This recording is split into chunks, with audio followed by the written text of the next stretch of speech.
1. Sunan Ampel. Sunan Ampel bernama Raden Rahmat, keturunan ke-22 dari Nabi Muhammad. Menurut riwayat, ia adalah putra Ibrahim Zainuddin Al-Akbar dan seorang putri Campa yang bernama Dewi Condro, Wulan, putri raja terakhir Campa dari dinasti Ming. Sunan Ampel dilahirkan di Aceh tahun 1401 Masehi. Sunan Ampel adalah pendiri pesantren Ampel Denta. Di antara murid-murid beliau adalah Raden Paku, Raden Patah, Raden Makdum Ibrahim, Syarifuddin, serta Maulana Ishaq. Sunan Ampel termasuk perancang kerajaan Islam Demak dengan ibu kota Bintoro. Beliau wafat di Surabaya pada tahun 1481 dan dimakamkan di Ampel. Yang kedua, Sunan Gresik dikenal juga dengan nama Maulana Maghribi, Syekh Maghribi, serta Syekh Jumadil Kubro. Beliau dianggap sebagai orang Islam yang pertama masuk ke Pulau Jawa sehingga kedatangannya menandai permulaan masuknya Islam di tanah Jawa. Sunan Gresik meninggal pada 12 Rabiul Awal 882 Hijriah atau 8 April 1419 dan dimakamkan di Gapura Wetan, Gresik. Yang ketiga, Sunan Bonang, lahir di Surabaya pada tahun 1465 dan wafat tahun 1525 di Tuban. Beliau dikenal dengan nama Raden Maulana Makdum Ibrahim. Beliau merupakan putra dari Sunan Ampel sekaligus saudara sepupu dari Sunan Kalijaga. Sunan Bonang dianggap sebagai pencipta gending pertama. Beliau berdakwah di daerah Tuban dengan menggunakan media wayang dan gamelan sesuai dengan kegemaran orang Jawa. Beliau juga yang menindik Raden Patah hingga kelak menjadi raja kerajaan Demak.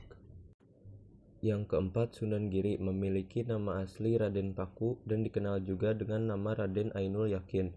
Beliau merupakan putra Maulana Ishaq.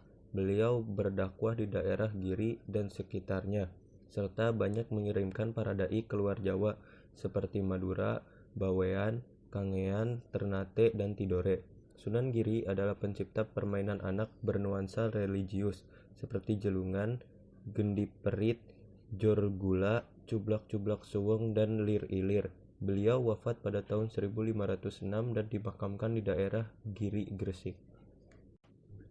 Yang kelima, Sunan Derajat, lahir di Ampel, Surabaya pada tahun 1407 dengan nama asli Raden Kosim atau Syarifuddin. Beliau juga termasuk salah satu putra Sunan Ampel. Tembang Jawa Pangkur diciptakan Sunan Derajat sebagai media dakwah. Beliau wafat pada pertengahan abad ke-16 dan dimakamkan di Sedayu, Gresik.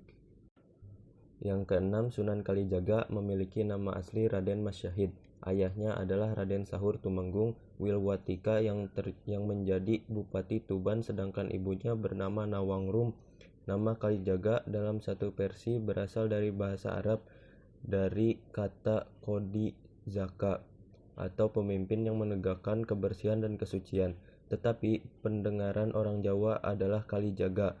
Sunan Kalijaga dianggap sangat berjasa dalam mengembangkan seni wayang purwa atau wayang kulit, serta gamelan yang dipergunakan sebagai media dakwah Islam. Selain itu, beliau juga mengembangkan seni suara, ukir, busana, pahat, serta kesusastraan. Yang ketujuh, Sunan Kudus, lahir dengan nama Ja'far Shodiq. Beliau memiliki silsilah yang bersambung sampai ke Nabi Muhammad SAW. Sunan Kudus berdakwah di daerah Kudus dan sekitarnya. Beliau termasuk seseorang ulama yang menguasai berbagai disiplin ilmu seperti fikih, ushul fikih, tauhid, hadis, tafsir, dan logika. Oleh karena itu, beliau mendapat gelar Waliyul Ilmi atau orang yang kuat ilmunya. Sunan Kudus juga menciptakan gending, Mas Kumambang, dan Mijil. Yang kedelapan, Sunan Muria, lahir dengan nama asli Raden Umar Syahid atau Raden Prawoto. Beliau adalah putra dari Sunan Kalijaga. Dalam berdakwah, Sunan Muria cenderung memilih tempat yang jauh dan terpencil dengan menyelenggarakan semacam kursus-kursus keagamaan bagi kaum pedagang, nelayan, dan rakyat biasa. Yang kesembilan, Sunan Gunung Jati, memiliki nama asli Raden Syarif Hidayatullah. Beliau lahir di Mekah pada tahun 1448. Beliau merupakan cucu Prabu Siliwangi atau Raja Pajajaran. Beliau berdakwah mengajarkan agama Islam di daerah Cirebon Majalengka, Kuningan, Kawali, Sunda Kelapa, serta Banten. Sekian dari saya. Wassalamualaikum warahmatullahi wabarakatuh. Takkan Sunan Derajat sebagai media dakwah. Beliau wafat pada pertengahan abad ke-16 dan dimakamkan di Sedayu, Gresik. Yang keenam, Sunan Kalijaga memiliki nama asli Raden Mas Syahid. Ayahnya adalah Raden Sahur Tumenggung Wilwatika yang menjadi Bupati Tuban, sedangkan ibunya bernama Nawangrum.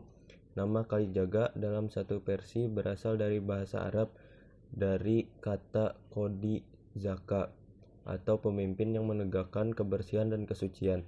Tetapi pendengaran orang Jawa adalah Kalijaga. Sunan Kalijaga dianggap sangat berjasa dalam mengembangkan seni wayang purwa atau wayang kulit, serta gamelan yang dipergunakan sebagai media dakwah Islam.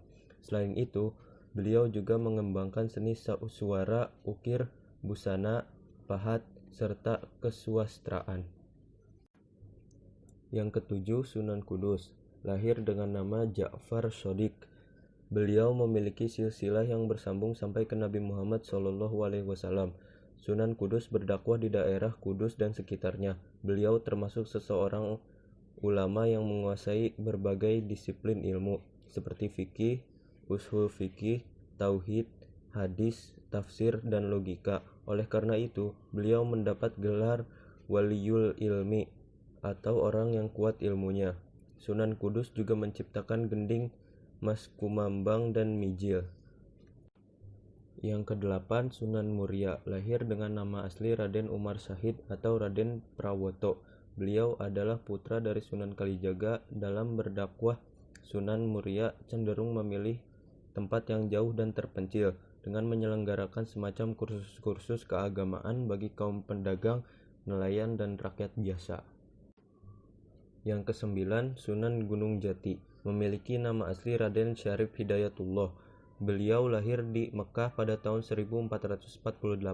Beliau merupakan cucu Prabu Siliwangi atau Raja Pajajaran. Beliau berdakwah mengajarkan agama Islam di daerah Cirebon, Majalengka, Kuningan, Kawali, Sunda Kelapa, serta Banten. Sekian dari saya. Wassalamualaikum warahmatullahi wabarakatuh.